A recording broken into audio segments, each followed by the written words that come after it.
I am reporting back from the meeting, which was how local councillors and MPs can help to resist cutbacks and privatisation of the NHS. And it was a very emotional meeting, I must say.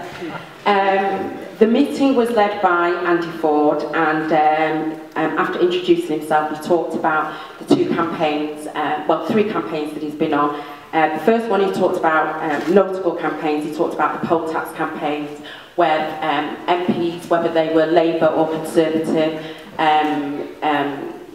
completely refused to listen to the campaigners, and it was through people power, people that came out on the streets, people that refused to pay the poll tax, that actually won that campaign. So that was one example of how, if your MPs or your councillors don't support your campaign, how people power can actually win through.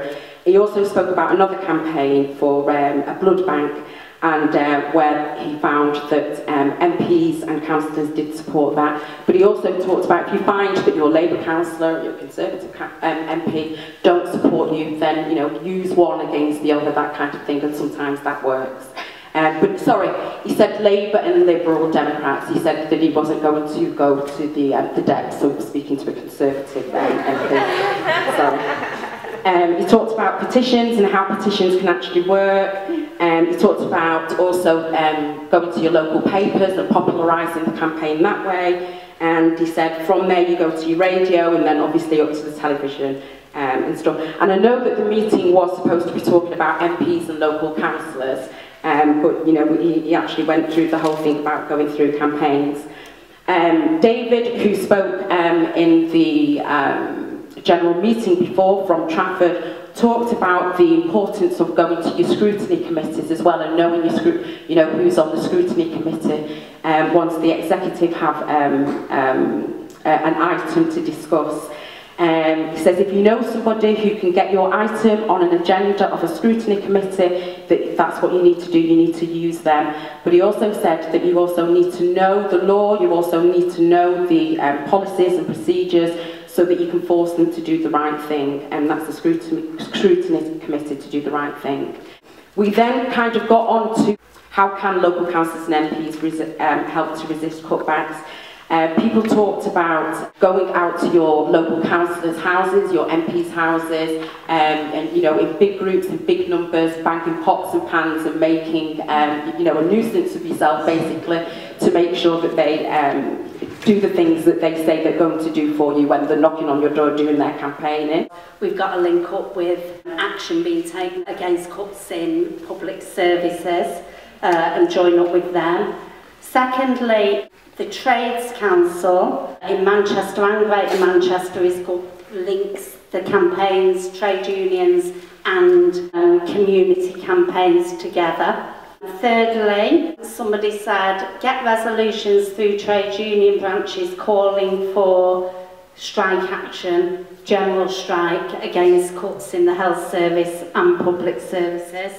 Carmen was saying about how in these campaigns you get a lot of people and they think, like on the march, you know, the march against the war, where people still go ahead with the cuts anyway and the decisions that they're going to make, and don't pull the wool over people's eyes and, you know, tell them what to expect. I think I'm right in saying that, and that we can only rely on people power. Somebody said about whistleblowing.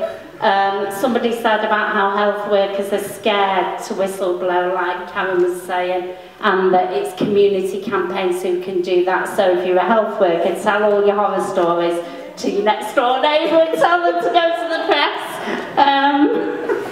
But you can also whistleblow in your own organisation, and you know, I'm a firm believer of standing up and saying what you think. Yeah, unions, don't forget pensioners, because the cuts in the heating, etc., is like a determined effort to reduce the population. So trade unions, don't forget the pensioners, and they seem to be at the forefront of a lot of what's going on fighting. Somebody made the point that about capitalism and build socialism, because it's inevitable under a capitalist profit-making system. I thought that was a good point. make sure people know where the money is and that it's our money and the rich aren't paying the taxes. Tell people there is the money in your campaigns. Show up the decision makers. Dr. Guest has stuck in my mind from Trafford. Yeah. Dr. Guest is not a very nice person.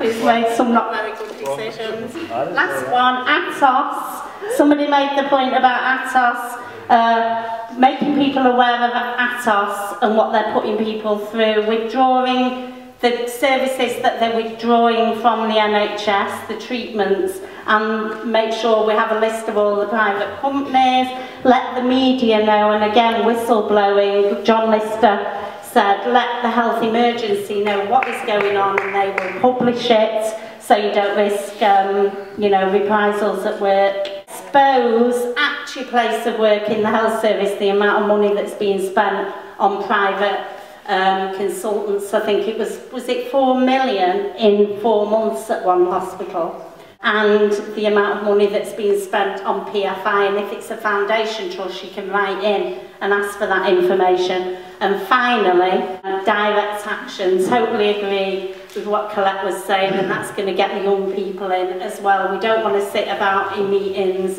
Let's have some direct action. And in the last group we said about picking a CCG, maybe picking one in the month of April and standing outside with something really visual like an operation to pull the heart out of the NHS, and that will explain to people where the decisions are being made, get all the press there.